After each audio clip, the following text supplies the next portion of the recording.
Hello everyone, welcome back to our channel. ఎలా ఉన్నారండి? అందరూ బాగున్నారా? ఈ రోజు నుంచి అయితే నేను ఇండియన్ హిస్టరీ క్లాసెస్ అయితే స్టార్ట్ చేస్తున్నానండి. ఇండియన్ హిస్టరీలో కూడా ఏన్షియంట్ ఇండియా అంటే స్టార్టింగ్ నుంచి స్టార్ట్ చేస్తున్నాను. ప్రాచీన శిలాయుగం అంటారు కదా, సో అక్కడ నుంచి అయితే నేను స్టార్ట్ చేస్తున్నాను.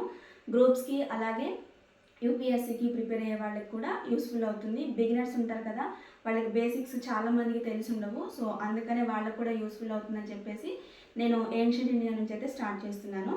అయితే ఈ ఏన్షియంట్ ఇండియాలో ఫస్ట్ అసలు మనం ఈ చరిత్రను ఎలా చదవాలి, ఈ చరిత్రకున్న ఆధారాలు ఏంటి, ఈ చరిత్ర వల్ల మనం ముందు అంటే తర్వాత ఏన్షియంట్ ఇండియా తర్వాత మెడివల్ ఇండియా తర్వాత మోడర్న్ ఇండియా, ఇవన్నీ ఒకదానికొకటి కనెక్ట్ అయి ఉంటాయి. కాబట్టి స్టార్టింగ్ నుంచి మనం చదివితే మనకి ఈజీగా అర్థమవుతుంది. సో అందుకనే ఆ ఉద్దేశంతోనే నేను ఏన్షియంట్ ఇండియా అయితే ఫస్ట్ స్టార్ట్ చేస్తున్నాను అనమాట. నేను చెప్పే పాయింట్స్ మీరు ఒకవేళ రాసుకోవాలి అంటే రాసుకోండి. నేను పాయింట్ టు పాయింట్ మీకు చెప్తాను, మీకు అర్థమయ్యే విధంగానే చెప్తాను. సో ఫస్ట్ అయితే క్లాస్ స్టార్ట్ చేసేద్దాం. ఫస్ట్ ఈరోజు వచ్చేసి మన క్లాస్ ఏన్షియంట్ ఇండియా, ప్రాచీన శిలాయుగం.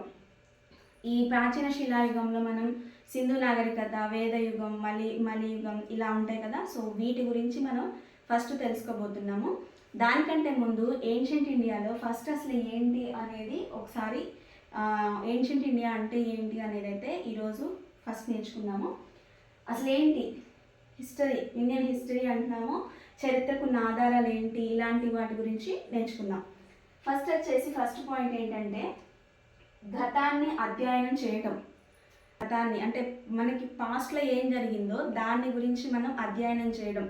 మనమైతే అప్పుడు లేట్ బుక్స్ ఇవి ఉంటాయి కాబట్టి గతాన్ని అసలు ఎలా ఉండేది, తర్వాత ఎలా మార్పు చెందింది, ఇప్పుడు ఎలా ఉంటుంది అనేది అయితే మనం నేర్చుకోవడం అనమాట. సెకండ్ పాయింట్ వచ్చేసి చరిత్రకు దగ్గరగా ఉన్న ఇంకొక శాస్త్రం. ఫస్ట్ వచ్చేసేమో గతాన్ని అధ్యయనం చేయడం, తర్వాత చరిత్రకు దగ్గరగా ఉన్న ఇంకొక శాస్త్రం మనకి బాగా తెలుసు, పురావస్తు శాస్త్రం. ఈ పురావస్తు తవ్వకాల్లోనే మనకి శాసనాలు కానీ నాణేలు కానీ ఇవన్నీ బయటపడతాయి కదా. ఆ రోజుల్లో వాడిన వస్తువులు కానీ వాళ్ళు యూజ్ చేసిన థింగ్స్ ఏవైనా కావచ్చు, అవి బట్టలు కావచ్చు, అలాగే ఏవైనా వెజల్స్ కావచ్చు, వాళ్ళు రాసిన ఏదైనా గీతలు కావచ్చు, ఇలాంటివి ఏవైనా సరే కూడా మనం పురావస్తు శాఖ ద్వారా మనం తెలుసుకుంటూ ఉంటాం అనమాట. ఆ రోజుల్లో వాడిన వాళ్ళకు ఉన్న విగ్రహాలు, వాళ్ళు ఏ ఏ దేవతలు పూజించారు, ఇలాంటివన్నీ కూడా మనకి పురావస్తు శాఖ నుంచి మనం తెలుసుకుంటూ ఉంటాం. నెక్స్ట్ వచ్చేసి ఈ రెండింటి లక్ష్యాలు అంటే గతాన్ని అధ్యయనం చేయడము, చరిత్రకు దగ్గరగా ఉండడం, ఈ రెండింటి లక్ష్యాలు ఒకటే అయినా అధ్యయనాలు మార్గాలు మాత్రం వేరు. ఒకటే లక్ష్యం చేరుకోవాలి కానీ వాటికి ఉన్న మార్గాలు వేరు. అంటే వాళ్ళు వెళ్ళే వేస్ అనేవి ఏంటంటే వేరనమాట. ఆర్కియాలజీ డిపార్ట్మెంట్ శాసనాలు, నాణ్యాలు వీటి ద్వారా మనకి ఆ రోజులు ఇలా వాడేవాళ్ళు అని చెప్పేవాళ్ళు. తర్వాత మనల్ని అధ్యయనం చేయడము చరిత్రకు అంటే ఆ గతంలో ఉన్న చరిత్ర ఏంటి అనేది ఇంకొక మార్గం ఏంటంటే పురావస్తు శాఖ శాస్త్రం. ఈ రెండిటి మార్గాలు లక్ష్యాలు ఒకటే, వాటి ఎయిమ్స్ ఒకటే, కాకపోతే వాళ్ళు పరిశోధించే విధానం మాత్రం వేరుగా ఉంటుందన్నమాట. నెక్స్ట్ వచ్చి చరిత్రకారుడి ల్యాబొరేటరీ ఏంటి, మనం ఇప్పుడు మన చరిత్రకారుడు అంటే హిస్టరీని మనం ఎలా మనం చదవగలుగుతున్నామంటే లైబ్రరీస్ ద్వారా. చరిత్రకారుడి ల్యాబొరేటరీ లైబ్రరీ. నెక్స్ట్ వచ్చి చరిత్ర గతాన్ని సాహిత్యం ద్వారా కానీ గ్రంథాల ద్వారా కానీ తెలియజేస్తుంది. హిస్టరీ అనేది తన గురించి ఒక గ్రంథాల ద్వారా కానీ సాహిత్య రూపంలో కానీ తన చరిత్రను అయితే తెలియజేస్తూ ఉంటుంది అనమాట. దీన్నే మనం స్టడీ ఆఫ్ పాస్ట్ అని అంటారు. సో మనం ప్రాచీన శిలాయుగం అంటే అసలు చరిత్ర గురించి తెలుసుకోవాలి అంటే అసలు అది ఏంటి అనేది మనకు ఒక అవగాహన ఉండాలి. సో ఫస్ట్ అయితే గతాన్ని అధ్యయనం చేయడము, అలాగే ఆ గతాన్ని అధ్యయనం చేయడంలో చరిత్రకు దగ్గరగా ఉన్న ఇంకొక శాస్త్రం ఏంటి అంటే పురావస్తు శాస్త్రము. ఈ పురావస్తు శాస్త్రానికైనా గతాన్ని అధ్యయనం చేయడానికైనా రెండింటికి లక్ష్యాలు ఒకటైనా సరే వాళ్ళు ఉపయోగించే విధానాలు అనేది వేరుగా ఉంటాయి. తర్వాత చరిత్రకారుడికి ఉన్న ల్యాబొరేటరీ ఏంటి అంటే లైబ్రరీ. తర్వాత ఈ చరిత్రను సాహిత్యం ద్వారా కానీ గ్రంథాల ద్వారా కానీ మనం నేర్చుకుంటూ ఉంటాము. దీన్నే మనం స్టడీ ఆఫ్ పాస్ట్ అని అంటాము. చరిత్ర అంటే ఏంటి, అసలు దాన్ని మనం ఎలా అధ్యయనం చేస్తామో అదంతా గురించి నేర్చుకున్నాం కదా, ఒక 5 పాయింట్స్. నెక్స్ట్ వచ్చేసి దీనికి గల పురావస్తు ఆధారాలు. పురావస్తు ఆధారాలు ఏంటి అంటే 1861లో ఇండియాలో ఆర్కియాలజీ డిపార్ట్మెంట్ అయితే స్థాపించబడడం జరిగింది. ఎప్పుడు అని అంటే 1861లో ఇండియాలో మన భారతదేశంలో ఆర్కియాలజీ డిపార్ట్మెంట్ పురావస్తు శాఖ ప్రారంభించడం అయితే జరిగింది. ఎవరి కాలంలో అంటే బ్రిటిష్ వారి కాలంలో అయితే ఈ ఆర్కియాలజీ డిపార్ట్మెంట్ అయితే స్థాపించడం అయితే జరిగింది. ఎప్పుడు అని అంటే 1861. తర్వాత దీనికి ఫస్ట్ ఈ ఆర్కియాలజీ డిపార్ట్మెంట్కి ఫస్ట్ డైరెక్టర్ జనరల్ ఎవరు అని అంటే అలెగ్జాండర్ కన్నింగ్ హోమ్. తర్వాత 1904లో పురావస్తు శాఖ పునరుద్ధరించడం అయితే జరిగింది.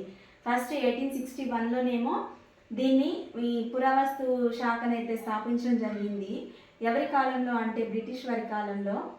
దానికి ఫస్ట్ డైరెక్టర్ జనరల్ వచ్చేసి అలెగ్జాండర్ కన్నింగ్ హోమ్ అయితే ఉన్నారు.